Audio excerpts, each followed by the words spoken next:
All right, this is our Pre-E1.11 assignment, which is just basic drawing circles and a quick refresher on completing the square.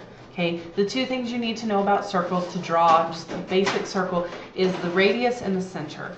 The radius of a circle is the distance from the middle of the circle out to any point on the outside of the circle, okay, that little line, and we call that R, okay, for radius. And then the center of the circle is just the ordered pair point that is in this exact center of the circle. All right, so let's go ahead and look at a couple examples. Anytime I have you do a worksheet or an exam, I always have you label both the center and the radius. Okay, so we always find our center and plot that point first. So here our center is -1, 3. So on my x-axis, I'm going backwards 1. On my y-axis, I'm going up 3. So backwards 1, up 3. This is the center. Excuse me. And then my radius is 4. So I'm going to go ahead and go up 4, down 4, left 4, right 4, and make little dots so that I have some kind of a guide to draw my circle. So for my center, I go up 4, 2, 3, 4. I go to the right 4. I go to the left 4. And I go down 4.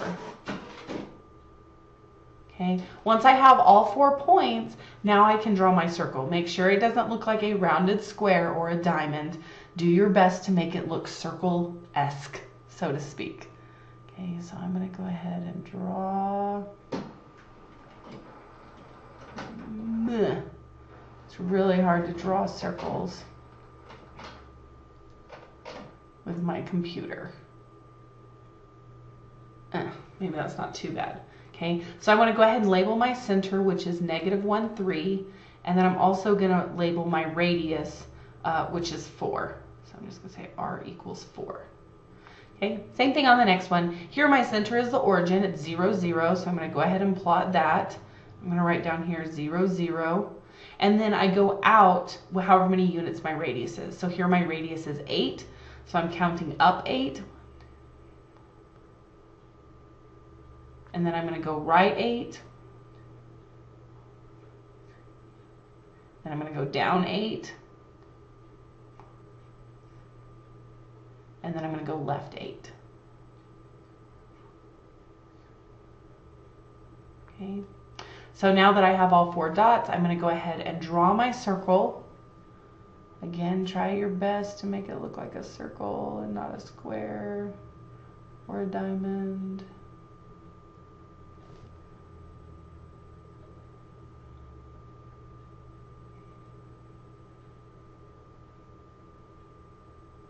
Okay, and then once we have it drawn, then go ahead and label your radius also. So here my radius is 8. Okay, all right, one more, same thing.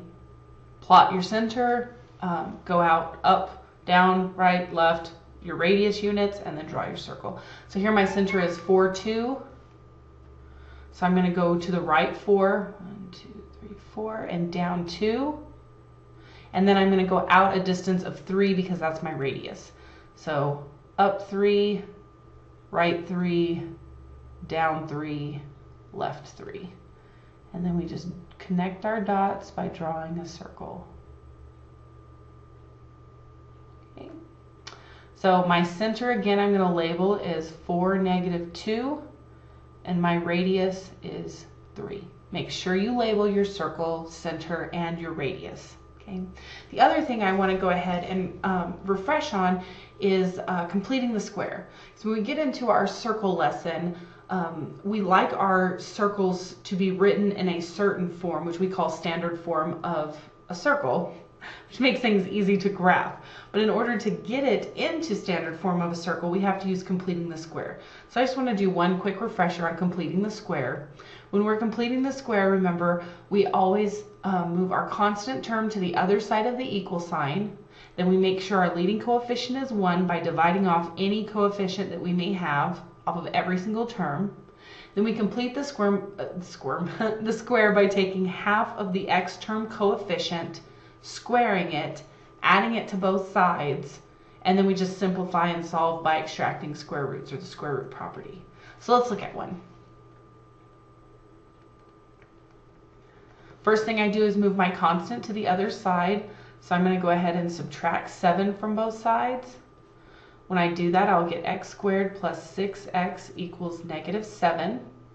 And I don't have a coefficient other than 1, so I'm good. So I can go straight into completing the square.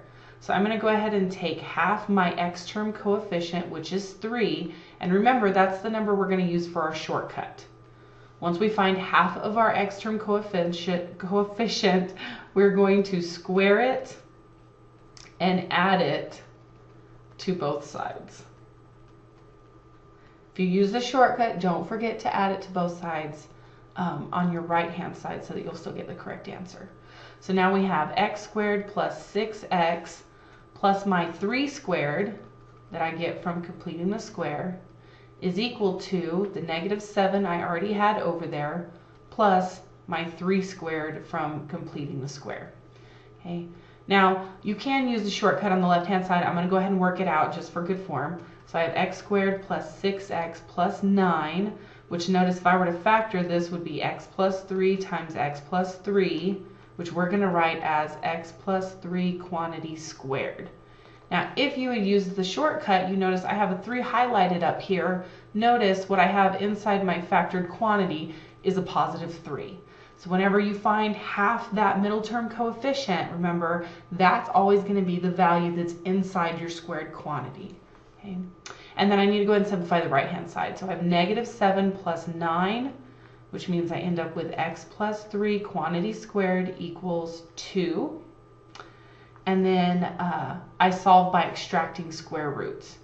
So if I take the square root of the left-hand side, my square and my square root will cancel. When I take the square root of the right-hand side, don't forget plus or minus. So I have x plus 3 is equal to plus or minus root 2, and then I just move my 3 to the other side. Okay? Which means I end up with x is equal to negative 3 plus or minus root 2. On an exam, I'm fine with you leaving it like that. In my math lab, it will probably have you separate it. It'll give you an x equals, and then it'll give you a big box, and you'll do negative 3 minus square root of 2, negative 3 plus square root of 2. Okay, either way is fine with me. So that is the end of this little pre-assignment, Pre-E1.11. So you can now complete your Pre-E1.11 worksheet, which if you've printed these notes is just page 3 and 4. There is not a quiz for E1.11, it's just the worksheet. Okay? If you don't print these notes, you can find the worksheet under your Math 118 course materials under the sub-tab worksheets, and it will be listed there. Okay? Let me know if you have any problems.